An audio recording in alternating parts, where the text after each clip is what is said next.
Tadepalli YCP కార్యాలయంలో MP నందికమ్మ Suresh మాట్లాడుతున్నారు. ఆ లైవ్ చూద్దాం. జగన్మోహన్ రెడ్డి గారికి అండగా నిలబడి, బాబు ఆ చంద్రబాబు నాయుడిని మోసి అలసిపోయాము, నీ దగ్గర సేద తీరతాము, నీతో ఉంటామని చెప్పి ఎస్సీలు బీసీలు మైనార్టీలు అన్ని కులాల వాళ్ళు చెప్తా ఉంటే, ఇంక ఎలక్షన్ మూమెంట్ వచ్చేసింది, ఎలక్షన్ దగ్గర పడ్డాయి కాబట్టి కులాల వారి కుంపట్లు పెడదామని చెప్పి చంద్రబాబు నాయుడు చేసే ఆలోచన ఈ రాష్ట్ర ప్రజలు గమనించడం లేదా?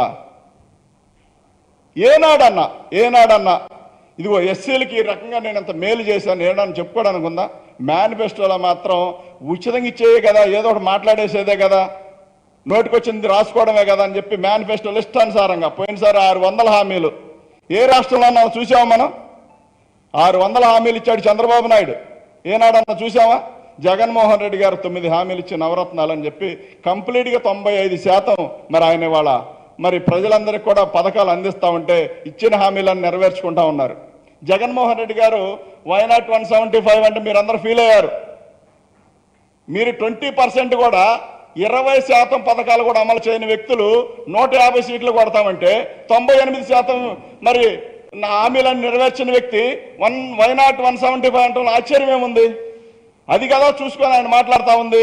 మీకులాగేమైనా అబద్ధాలు చెప్తా ఉన్నాడా? మీకులాగేమైనా మోసాలు చేస్తా ఉన్నాడా?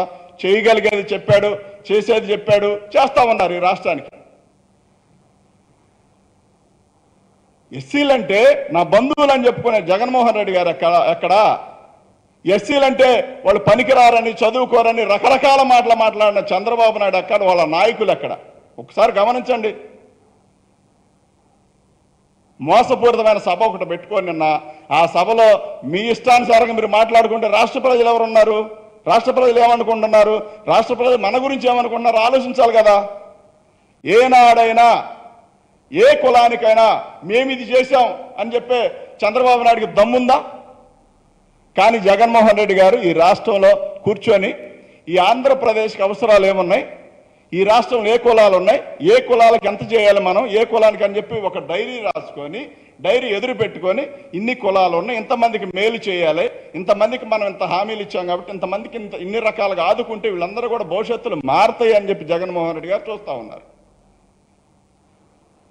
తగుదనమ్మా అని చెప్పి తెగేసుకొని వచ్చేసి అబద్ధ సాక్ష్యాలు మాట్లాడడం, ఏది పడితే అది మాట్లాడేయడం, పేడు బ్యాచ్ అంతా అందులో చేరాడు. మంత్లీ తీసుకునే వాళ్ళంతా కూడా తీసుకొని మాట్లాడేస్తూ ఉన్నారు.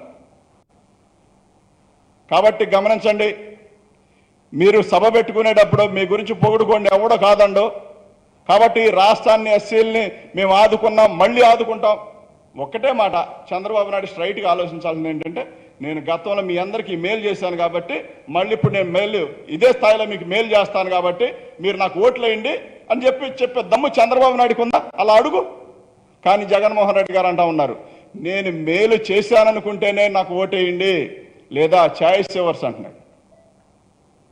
ఆలోచించండి, దమ్మున్న నాయకుడు మాట ఎట్లా ఉంటుందో. ఒక రాష్ట్రానికి 4 సంవత్సరాలు ముఖ్యమంత్రిగా పనిచేసిన వ్యక్తి దమ్ముగా ఒక మాట అంటా ఉన్నాడు. ఏమనంటే, నేను మీకు మేలు చేస్తే నాకు ఓటేయండి అని అడుగుతా ఉన్నాడు. కానీ మీరు సాగుదాలకు వచ్చిన వాళ్ళందరూ కూడా 14 సంవత్సరాలు లేని 40 సంవత్సరాల అనుభవం ఉందనుకున్న వ్యక్తులందరూ కూడా ఏం మాట్లాడుతున్నారా? కుదిరితే కేకలేయడం, లేదా బెదిరించడం, ఏదో రకంగా అబద్ధ సాక్ష్యాలు చెప్పడం.